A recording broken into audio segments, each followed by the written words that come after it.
Je vous dis, j'ai failli, j'ai failli aller en prison l'année passée à cause que j'ai été garant pour quelqu'un.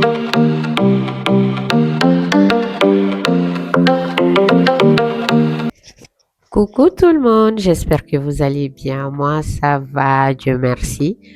Aujourd'hui, je m'aimerais un peu causer avec vous parce que oui, j'ai 31 ans maintenant depuis quelques jours. Ça fait à peu près 3 jours que j'ai 31 ans. Et je me suis dit, pourquoi pas vous partager les leçons que j'ai apprises au cours de mes 31 ans, en même temps aussi les constats que j'ai faits. Et puis, les erreurs qu'on peut faire ou qu'on continue toujours de faire. Tout ce que je dirais dans cette vidéo, c'est des choses que j'ai vécues ou que je continue à vivre ou seulement des constats. Donc, sans plus tarder, je me présente. Moi, c'est Asmaou. Je suis maman de 3 enfants. Je vis au Canada depuis 11 ans maintenant. Et puis, j'aime la mode. Je suis en design d'intérieur et puis voilà. Plus tarder, on va rentrer dans le vif du sujet. Donc, parmi les choses que j'ai notées, il y en a, j'ai pas noté, mais genre, j'ai juste noté pour pouvoir être structuré. Donc, du coup, quand vous me voyez baisser la tête, c'est parce que je regarde mes notes aussi pour me retrouver. Donc, en premier, on peut parler de l'honnêteté vers soi-même. Je trouve que c'est la chose la plus difficile sur Terre, être honnête. Franchement, moi je pense que personne n'est honnête à 100%, surtout honnête envers soi-même. Je m'explique. On a tendance soit à nous surévaluer, soit à nous sous-évaluer. À surévaluer nos capacités, nos sentiments, tout. Personne n'est honnête envers soi-même, en général. Et c'est quelque chose qui m'embête beaucoup parce que quand j'ai réalisé que moi, Bintou Asmaou, que je dors la nuit dans le noir seul face à moi-même, je me rends compte que je me connais pas assez, que je ne suis pas assez honnête avec moi-même. J'étais en pleurs et c'est à partir de là que je me suis dit non, moi ma quête c'est de savoir qui je suis et être le plus honnête possible envers moi-même. Je ne sais pas si vous voyez. C'est-à-dire moi je suis hyper à l'aise dans tout ce qui est voir un psychologue ou parler de la santé mentale avec un spécialiste. Je suis très ok avec ça. Donc du coup quand j'ai su que parce qu'il fut un temps je n'allais pas du tout bien. Donc quand j'ai fait appel à ces personnes-là, j'ai appris une chose, c'était que non seulement on montre une fausse version de nous aux autres, mais souvent on fait pareil envers nous-mêmes. C'est à partir de là que je me suis posé des bonnes questions. Et j'ai essayé de revoir moi, comment je me présente aux gens. Est-ce que c'est réellement moi? Qu'est-ce que j'aime? Qu'est-ce que j'aime pas? Est-ce que j'aime ça parce que la société dit tant ou je l'aime parce que je l'aime réellement? Est-ce que je déteste ça à cause que je suis influencée? Et puis je me suis détachée des idées reçues parce que souvent on est façonné en fonction de notre culture, de la religion, de plein de choses. Et moi j'avais le sentiment comme si je jouais un rôle. Je trouvais que je communiquais ça même avec mes proches, je disais toujours, tout le temps, parce qu'à un moment donné, j'en en avais ras-le-bol. Étant petite, j'étais une fille de fort caractère, une fille qui vivait sa vie, quoi. Mais avec le temps, j'ai commencé à changer au départ un peu après, jusqu'à ce que je me suis perdue. Et après, quand le déclic m'est venu autour de 2021, 2020-21, ouais, j'ai repris conscience de ma vie autour de 2020. Donc, c'est-à-dire de 19 ans à mes quoi, 25-26 ans. Franchement, je traversais la vie. Même après ça, je traversais, mais quand même, j'étais consciente que je traversais la vie. Donc, je traversais la vie, je vivais pas ma vie, je vivais ma vie aux yeux des autres. Donc, j'étais malheureuse au fond de moi, très, très, très, très malheureuse. C'est pourquoi je vous dis l'honnêteté. Sois toujours honnête avec toi-même, peu importe la situation, peu importe comment les choses se passent. Parce que quand tu es honnête avec toi-même, tu es en accord avec toi-même, tu es en phase avec toi-même. Donc, dans ce cas, tes choix, c'est des choix réels. Tu les as pris en fonction de toi-même, en fonction des personnes, juste toi-même. Donc, du coup, je commençais à être dépressive parce que j'avais pris conscience, parce que je ne me sentais plus bien. Et l'écriture m'a beaucoup aidé. Le fait que j'écrivais mes sentiments, j'écrivais mes ressentis, j'écrivais mes journées des fois. J'écrivais beaucoup. Donc, à chaque fois que j'écrivais, je disais que je sais que je suis là, je sais que je suis là. Je me sens juste piégée au plus profond de moi-même et j'ai comme l'impression que euh, c'est quelqu'un d'autre qui s'est emparé de moi, de mon corps. Et à partir de là, moi, de mon côté, qu'est-ce que j'ai fait? Avant toute chose, avant de voir les professionnels, comme je vous ai dit, j'écrivais beaucoup. J'ai commencé à écrire davantage. Et plus de ça, j'ai essayé d'être consciente de mes actions. Quand je prenais une décision ou mes journées, j'essayais de voir qu'est-ce que j'ai fait. Est-ce que en faisant ça, je le fais pour moi? Est-ce que je suis honnête en le faisant? Est-ce que, voilà, je me suis posé plein de est-ce que. Et du moment où j'ai pris conscience et du moment où j'ai vraiment brisé tout ça, ça m'a pris quand même des années. Dire que je suis moi-même, que je suis honnête avec moi-même, que je suis maître de ma vie. Je travaille toujours là-dessus, mais que maintenant vraiment que je peux me dire que voilà, ça va. Il y a des petits trucs à corriger, mais en général, ça va. Ça, c'était à partir de 2025, vraiment.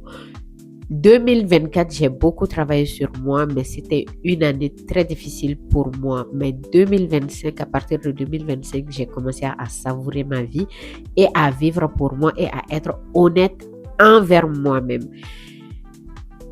Et aujourd'hui, je vais très bien. Je vais très bien. Et je sais que je vais continuer à m'améliorer tant que je suis honnête envers moi-même. Donc, ça, c'est la première leçon que j'ai appris. L'honnêteté, c'est la clé d'être soi-même. Surtout l'honnêteté envers soi. Quitte à ce que les autres t'aiment ou pas, sois honnête envers les autres, mais beaucoup plus envers toi-même. C'est le premier point que je voulais soulever. Donc, après ça, il n'y a pas, les points que je soulève ici, il n'y a pas un qui est plus important que d'autres. Hein. Tout dépend de vous-même. Selon vous, si vous trouvez qu'il y en a un qui est plus important que les autres, vous le prenez comme ça. Donc, après ça, ce que j'ai compris aussi, ma chérie, tu n'es indispensable dans la vie des personnes. Oui. On est indispensable dans la vie de personne, que ça soit ton papa, ta maman, tes enfants, ta femme, ton mari, tes frères, tes soeurs, tes amis. On est indispensable dans la vie de personne. Je vous jure, depuis que j'ai compris ça, je vis ma vie au fait. Depuis que j'ai compris ça, je stresse plus. Depuis que j'ai compris ça,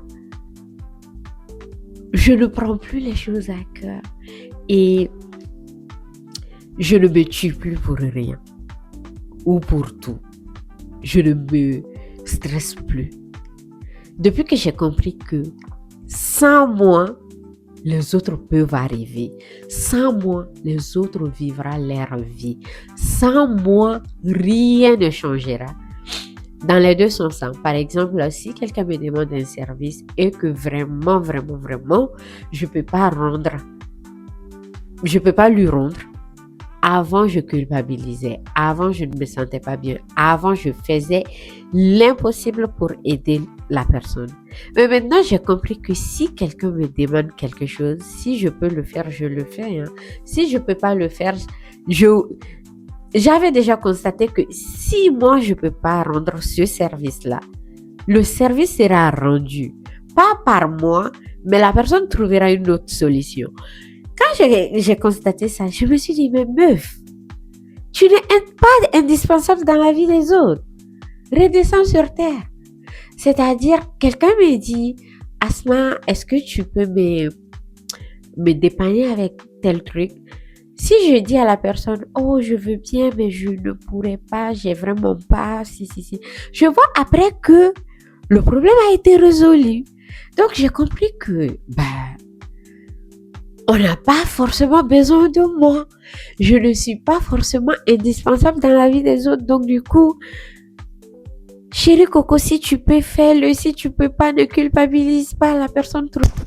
Donc, en 3, c'est que je peux dire aussi, nos pensées et nos croyances font 2 choses. Soit ça travaille pour nous, soit ça travaille contre nous. Et comme exemple, c'est que je peux donner, par exemple, si toi tu es quelqu'un, tu t'es toujours dit que la réussite, ça rend les gens arrogants, ça rend les gens pas bien. Si soit tu te l'as dit, soit on te l'a dit, soit c'est un constat que tu as fait depuis, par exemple, petite ou peu importe, que toi tu as déjà ça en tête et que inconsciemment aussi, toi tu fais un lien entre la réussite et l'argent. Mais que tu trouves que la réussite rend mauvais les gens et que toi personnellement tu aimes l'argent mais tu as peur de la réussite. Mago mon cher, vous n'allez jamais avoir l'argent. Ça, je peux vous le garantir. Tant que vous n'enlevez pas ça, tant que vous ne faites pas la mise à jour dans votre tête, vous n'allez jamais avoir l'argent. Pourquoi? Parce que vous voulez l'argent, mais le fait que votre cerveau s'est dit que l'argent est rattaché à la réussite et que dans un coin dans votre cerveau, il y a le drapeau rouge qui est collé à la réussite, vous n'allez pas avoir l'argent. Aussi simple que ça. Donc, du coup, essayez de voir, d'être consciente de vos pensées. Essayez d'être maître de vos pensées. Et puis, il n'est jamais trop tard de revoir ses pensées, de revoir ses croyances. C'est très important. Donc, du coup, ça, c'est la 3e chose que je voulais aborder. Et puis, j'ai noté beaucoup de choses. Accepter que tout change. Le changement, pour moi, c'est une bonne chose. Je ne sais pas, à quel problème. Ça ne veut pas rester tranquille. Tout change. Rien ne reste figé. Rien. Que ce soit vos relations, que ce soit vous-même, que ce soit... Peu importe la situation, tout change. Le monde change. Tout change. Tout change. Adaptez-vous au changement. Franchement. Adaptez-vous vraiment au changement. Et acceptez aussi. Et puis, vos aspirations, vos valeurs, tout change. Rien ne reste figé. Moi, personnellement, ce qui était important pour moi à 18 ans ne l'était pas à 25 ans et n'est plus à aujourd'hui.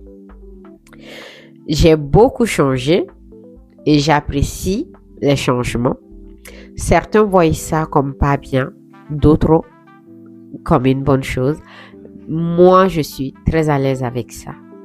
Il y en a qui me disent, ah, Asma, tu as changé, ah, félicitations, t'es vraiment plus la même personne. D'autres se disent, ah, regarde là, blablabla. Peu importe, hein, je m'en fous de ce que pensent les gens et moi, je suis OK avec le changement. Parce que je comprends que c'est pas moi qui ai changé, c'est le monde qui a changé, c'est mon entourage qui a changé, les choses ont évolué. Quand je dis changement, je pense que le terme le plus adaptable sera l'évolution. Les choses ont évolué autour de moi. Je ne peux qu'évoluer aussi avec ce qui est autour de moi, en fait. Donc, les gens aiment qu'on reste figé dans la médiocrité et je vous dis, sortez de là. Sortez de là. Et en pensant à ça aussi, il y a une chose qui me vient en tête, est que personne ne vous sauvera. Personne ne vous sauvera. Tu es la seule et l'unique qui est maître de ta vie. Donc, c'est à toi de te sauver toi-même. Si, par exemple, tu penses que tu n'es plus bien de là où tu es, c'est pas ton ami qui viendra t'enlever de là où tu es. Ça sera à toi, au fait, chérie. Donc, grouille-toi, change, accepte le changement, accepte l'évolution, accepte les on-dit. Vis ta vie. Maman est fière de toi. Et le reste, on s'en moque. En tout cas, c'est ça. Donc, le changement. Tout change. Rien ne reste figé.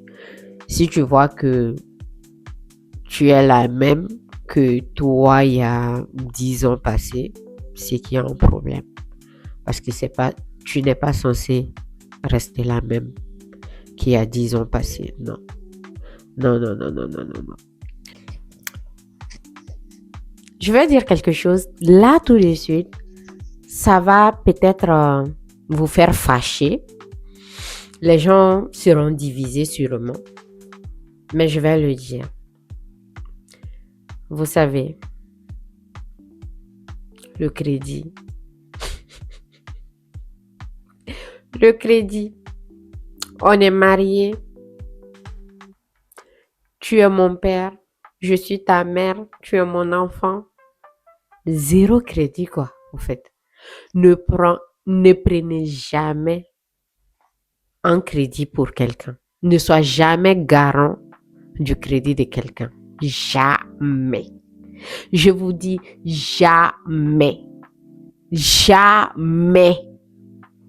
Jamais. Je leur ai dit, jamais. Ne prenez pas un crédit à votre nom pour quelqu'un. Si vous pouvez emprunter à la personne votre propre argent, vous le prenez, vous donnez à la personne comme un prêt, il n'y a pas de problème. Mais ne partez jamais à la banque ou chez un concessionnaire ou n'importe quel endroit prendre crédit pour quelqu'un. Jamais. Je viens de toucher à moi-même mon côté sensible. Jamais, je vous dis, jamais. Même si la personne doit aller en prison. Jamais. J'ai dit, même si la personne doit mourir s'il n'a pas ça. Jamais. Je vous dis, que ce soit ton enfant que tu as mis au monde, ton 9 mois, il a un souci. Il vient dire, maman, je t'en supplie, j'ai tel problème. Si je ne résous pas le problème, c'est prison directe. Et le truc est que j'ai besoin que tu ailles emprunter à la banque tel montant pour moi et je te promets que je vais payer. J'ai dit, prison, ton mari vient, ta femme vient. Chérie, s'il te plaît, j'ai tel problème. Si tu m'aides pas, si tu pars pas voir la banque pour prêter tel montant, c'est pas toi qui vas payer. Je te promets, je payerai. Tu vas juste prendre à ton nom. Je te promets, je vais tout payer. Si je fais pas ça, ma tombe est déjà creusée. On va me mettre dedans. Dites-lui que toute âme goûtera à la mort. Regardez-moi. J'ai dit jamais. Ne faites jamais ça.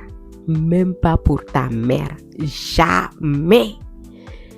Tu ne prends crédit à ton nom pour qui que ce soit. Si tu dois prendre un crédit, ça sera pour toi-même. Excepté toi-même. Jamais. La banque n'a pas pitié, hein. Je vous dis, j'ai failli aller en prison l'année passée à cause que j'ai été garant. J'ai été garant pour quelqu'un de très proche de moi. Quelqu'un qui devait normalement me protéger à vie.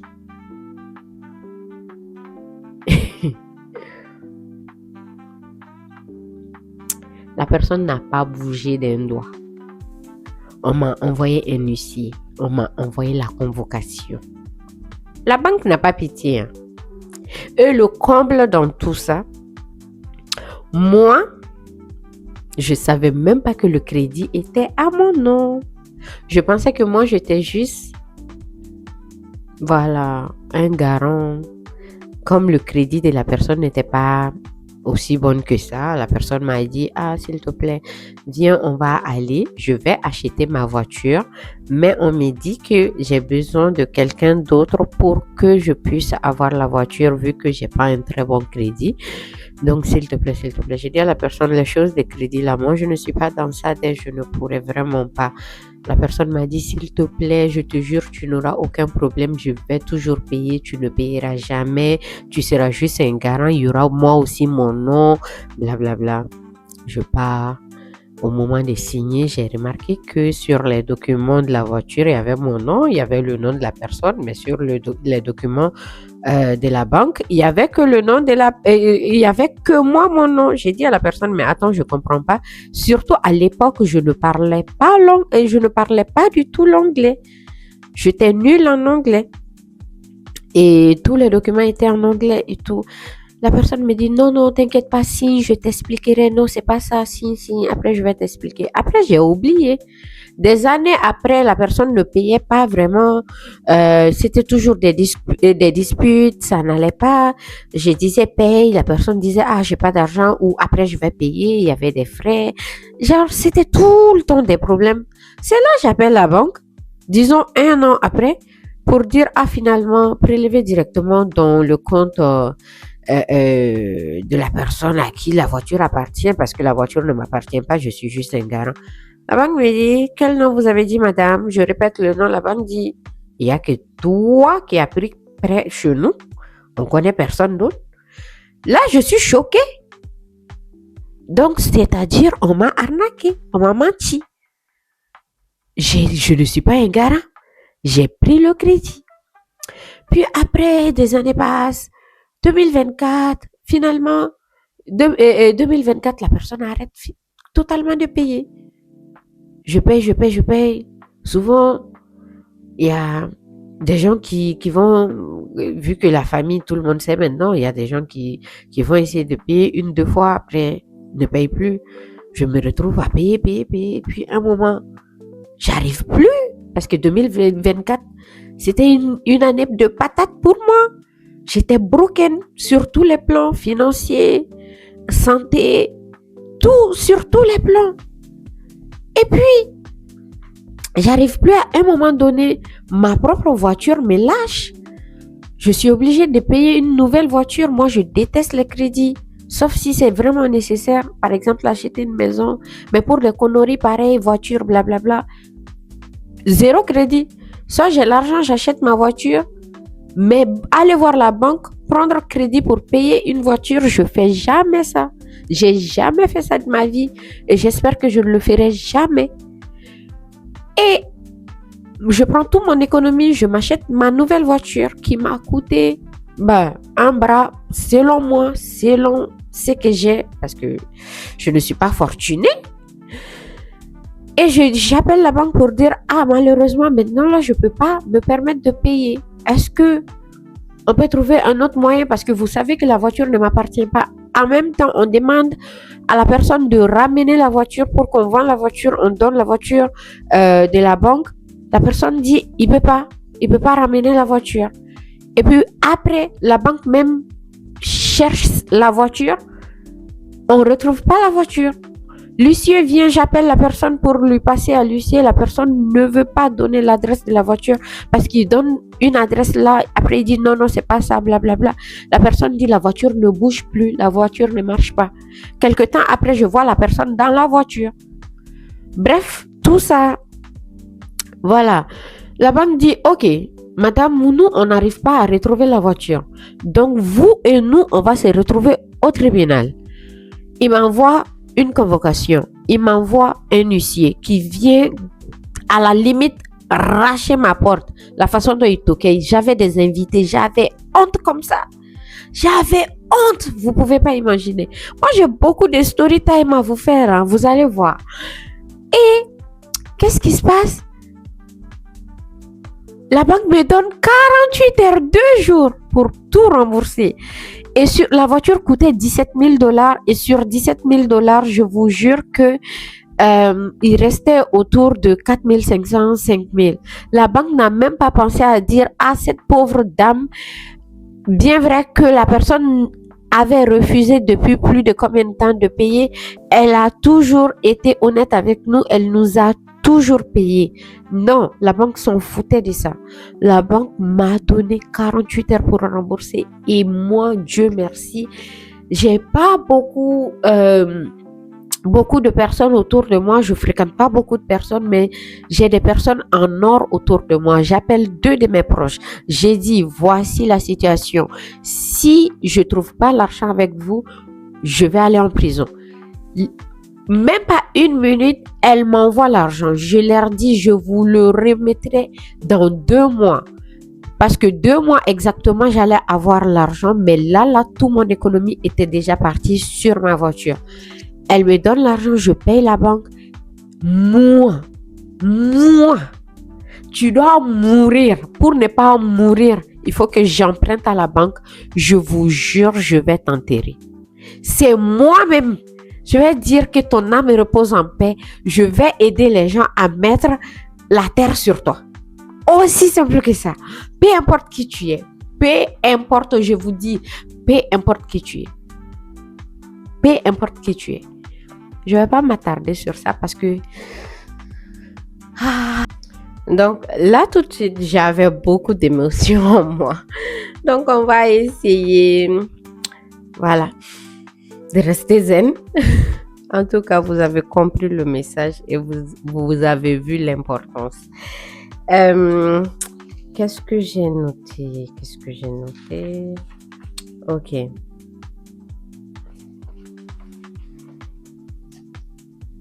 Tu es, je répète, tu es la personne la plus importante dans ta vie. C'est-à-dire, qui mérite plus d'amour dans ta vie, c'est toi-même. Qui mérite plus de respect dans ta vie, c'est toi-même. Qui mérite plus de considération dans ta vie, c'est toi-même. Qui mérite plus de bienveillance dans ta vie, c'est toi-même.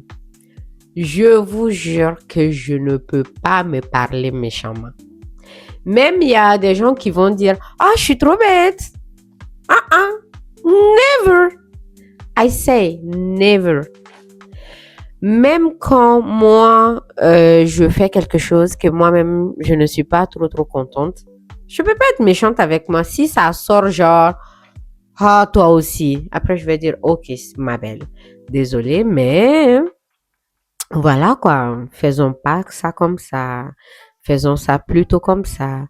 Je vous jure que je suis très douce avec moi. Je suis hyper douce avec moi. Quand je m'adresse à moi-même, je m'adresse à moi comme si je m'adresse à quelqu'un en dehors de moi. Vous comprenez ce que je veux dire? C'est comme voilà quoi. Je suis bien avec moi-même. Oui. Donc, ça, ça avait toujours été le cas jusqu'à un moment dans ma vie, comme je vous ai dit, entre mes 20 ans et mes 28 ans. Non, entre mes 19 ans et mes 28 ans, j'étais perdue. Là, j'étais pas bien avec moi-même. Sinon, petite jusqu'à mes 18 ans, j'ai jamais mis quelqu'un au-dessus de moi, genre aimer quelqu'un plus que moi ou non, jamais. Et de mes fin 28 ans à aujourd'hui, c'est pareil.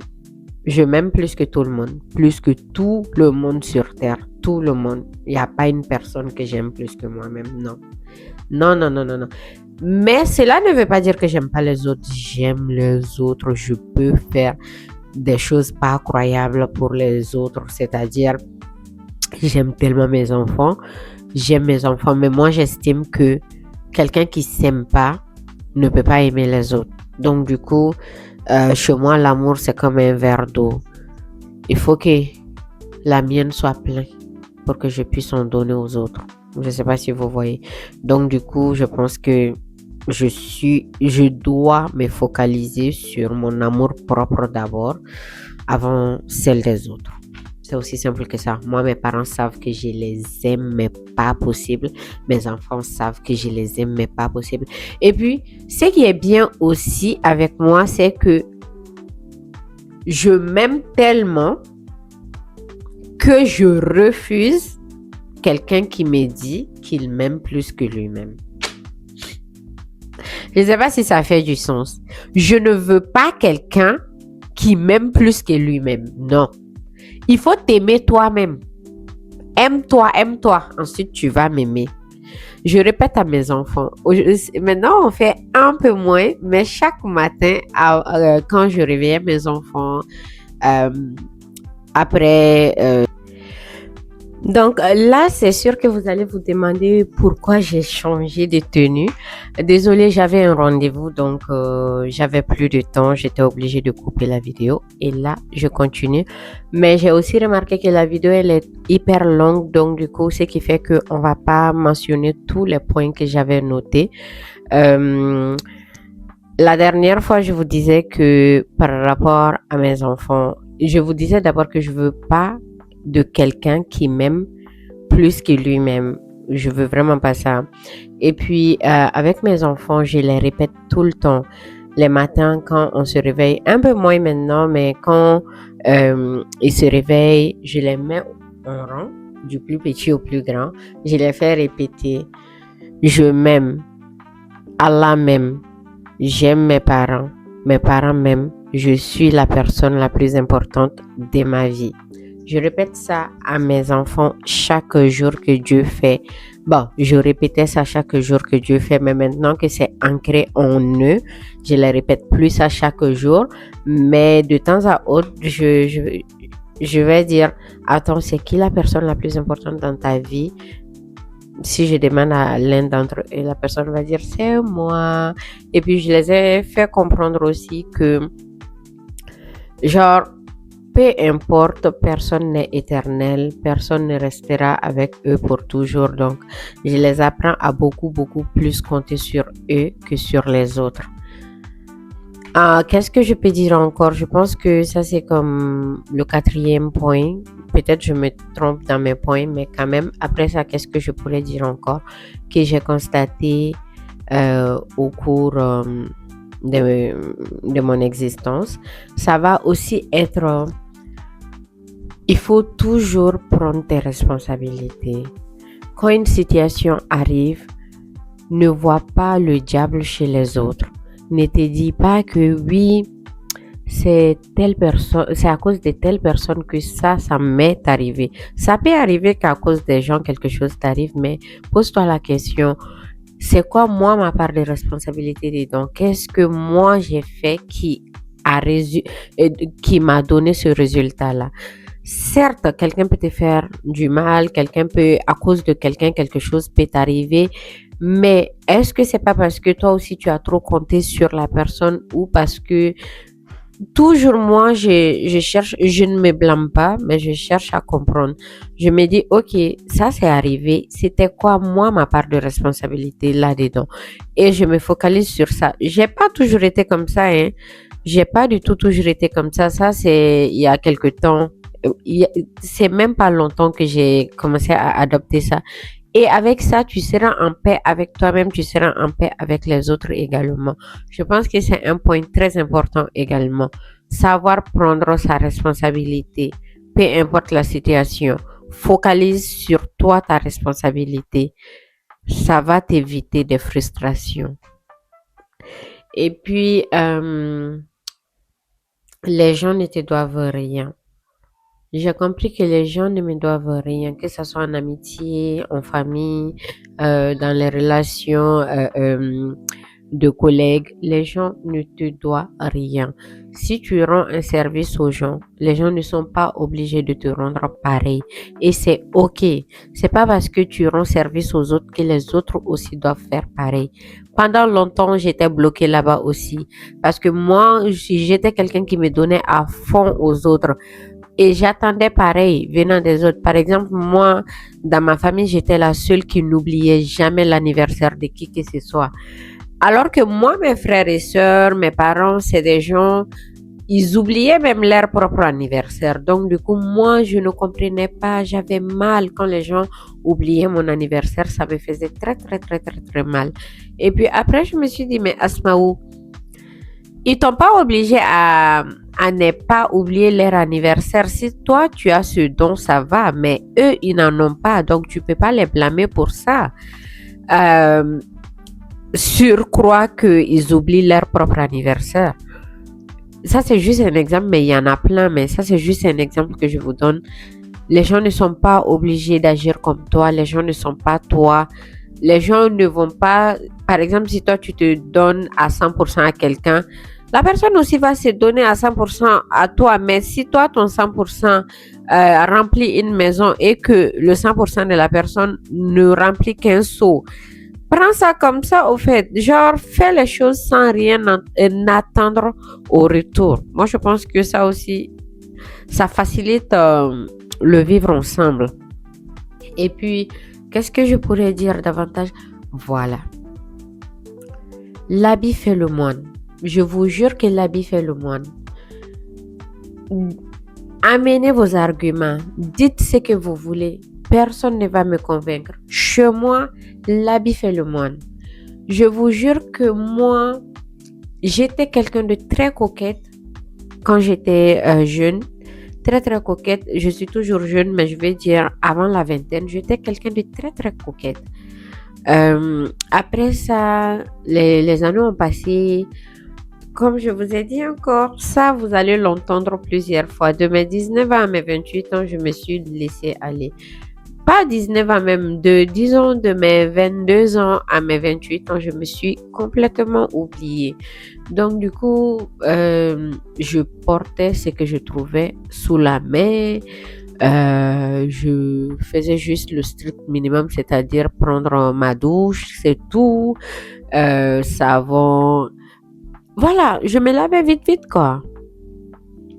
Genre, j'avais plus, comme je vous ai dit, je traversais la vie. J'avais plus ce besoin en moi. Moi, par exemple, je dure beaucoup dans la douche parce que quand je me lave, je prends vraiment mon temps et c'est quelque chose qui me plaît. Les gens me disent, mes proches me disent que j'aime beaucoup la toilette. Si je rentre, je sors pas. Si moi, je fais moins de 40 minutes dans la toilette, c'est que je dure vraiment dans la toilette. Je dure vraiment dans la toilette. Quand je me frotte, je suis intentionnée. Je me lave vraiment. Un jour, je vais vous montrer un peu ma routine d'hygiène. Pourquoi pas si ça vous tente, bien sûr. Donc, du coup, quand je prends soin de moi, ensuite je viens, je m'habille. Tu regardes dans mon placard, tu trouveras 0 habit qui me déprave. Non, moi je me dis, pour que je sois dépravée, il faut que j'ai les choses qui peuvent me rendre dépravée. Donc 2024, qu'est-ce que j'ai fait? Je me suis débarrassée de tous mes habits qui peuvent me donner l'air négligé. Donc du coup, j'ai pas le choix. Je suis presque toujours apprêtée, presque toujours présentable. Que ce soit chez moi, j'aime beaucoup les collants. Donc, désolée pour les bruits. C'est mon fils et puis mon ami qui sont en bas. Donc, du coup, moi, je suis quelqu'un... J'aime tout ce qui est... Voilà, coquette. Je suis comme ça. Je suis hyper féminine. J'aime les talons. J'aime me sentir bien dans ma peau. J'aime aussi le jogging, mais toujours bien structuré, quoi. Et quand je vous dis que si je reviens sur l'habit fait le moine, par exemple, si moi je sors, il n'y a pas une journée que j'ai pas de compliments. Il n'y a pas une journée que moi, Asmaou, j'ai pas reçu de compliments. On me fait tout le temps des compliments. On m'ouvre les portes. Des fois, dans des situations un peu compliquées, je vois que les gens, quand même, se comportent bien avec moi. Et ça t'ouvre aussi des opportunités. Franchement, habillez-vous bien. C'est pas seulement l'habit, hein. Sentez bon, habillez-vous bien. Prenez des choses qui vous mettent en valeur parce que quelque chose peut être beau et ne pas vous mettre en valeur. Donc, c'est ça.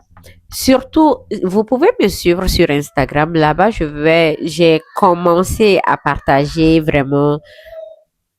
Je pense que je vais couper, mais les gens se comportent bien avec moi. Et puis, comment tu te présentes au monde, c'est comme ça le monde te prend au fait. Je te promets, comment tu t'habilles, comment tu te tiens, comment tu communiques, ça ouvre des portes, ça te donne des opportunités, je vous jure. Moi, je vais vous montrer. Regardez même mes vidéos d'avant. Regardez comment moi je m'habillais. Je parle même pas de mon poids, hein. Mais comment tu te vends, c'est ainsi qu'on t'achète. C'est aussi simple que ça.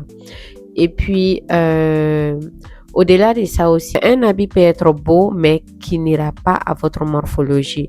Donc, si vous prenez des habits qui vous vont. Et puis également des habits de bonne qualité. Vous n'avez pas besoin de vous ruiner pour acheter des habits, mais surtout, soyez stratège par rapport à la qualité parce que la qualité est très importante. Moi, j'ai pas beaucoup d'habits selon moi parce que il s'agit même pas d'habits. Moi, je suis quelqu'un, j'aime pas avoir beaucoup de choses à la fois. Donc du coup, quand je prends les choses de bonne qualité qui vont me durer dans le temps. Et puis même quand on voit, on sait que c'est la qualité. Mais je ne me ruine pas non plus. Par exemple, j'ai des alternatives. Moi, j'aime beaucoup les pantalons qui sont larges au niveau du pied, mais des tailles hautes bien marquées au niveau du haut. Qu'est-ce que je fais? Moi, mes 2 boutiques favoris, c'est vraiment Dynamite pour ceux qui sont au Canada et RWCO. Les RWCO, yeah. Les 2 magasins, c'est mes magasins favoris. Mais j'avoue que des fois, les pantalons peuvent être un peu chers parce que c'est des pantalons... Bon, Dynamite, ça va à 80, tu peux trouver des pantalons. Et chez RWCO, tu peux trouver des pantalons à $100 et plus, des fois $90, mais très rarement. Donc, qu'est-ce que moi je fais comme alternative? Des fois, je prends des pantalons chez H&M. C'est les seules choses que j'achète chez H&M, c'est les pantalons. Des fois, je prends les pantalons chez H&M. Vous n'êtes pas obligé d'avoir que des choses chères, chères, chères. Non. Mais essayez quand même quand vous prenez les choses, regardez bien les finitions.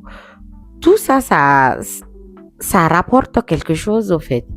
C'est ça. Et puis, qu'est-ce que je vais dire? Je pense qu'on va s'arrêter là parce que je trouve que la vidéo, elle est hyper longue. Je ne pourrais pas tout vous dire en une seule vidéo, mais si ce format vous plaît, je peux continuer à vous dire les choses dont j'ai appris, mes leçons, et les choses dont j'ai constaté, les choses dont je vis.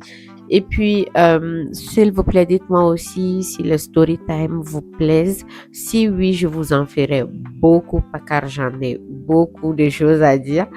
Et puis, sur ce, je vous remercie vraiment si vous avez regardé la vidéo jusque-là. N'hésitez vraiment pas à vous abonner à ma chaîne, à partager et aussi à me laisser des commentaires. Ça me fera très plaisir de vous lire. Si vous entendez des bruits, c'est parce qu'il y a des travaux autour ici. Donc du coup, je m'excuse pour ça. Franchement, vraiment ce format de vidéo. Sur ce, prenez soin de vous. Bisous. Bye bye.